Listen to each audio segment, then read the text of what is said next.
मंगळवारपासून नवीन आर्थिक वर्षाला सुरुवात होतीये. देशामध्ये अनेक मोठे बदल होण्याची शक्यता आहे. सर्वसामान्यांच्या खिशाला झळ देखील बसू शकते. घरगुती गॅस, बँक खातं, डेबिट, क्रेडिट कार्ड किमतींमध्ये बदल होण्याची शक्यता आहे.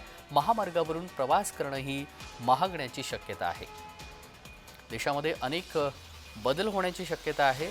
काही किमतींमध्ये वाढ होण्याची शक्यता आहे. डेबिट कार्डसाठी नवे नियम लागू होणार आहेत. युनिफाईड पेन्शन स्कीम संदर्भातील नियम बदलण्याची शक्यता आहे.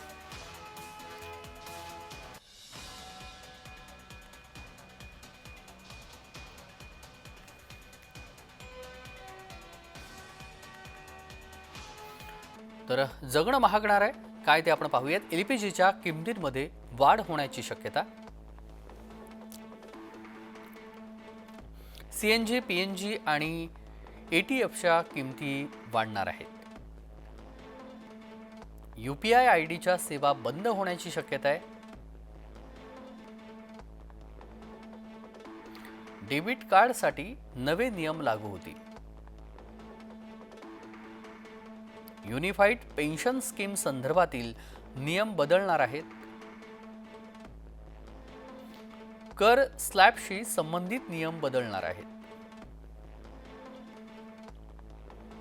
टीडीएस मर्यादेमध्ये वाढ होण्याची शक्यता. क्रेडिट कार्डशी संबंधित नियम बदलण्याची शक्यता आहे. बँक खात्याशी संबंधित बदल केले जाऊ शकतात. महामार्ग टोलमध्येही वाढ होण्याची शक्यता आहे.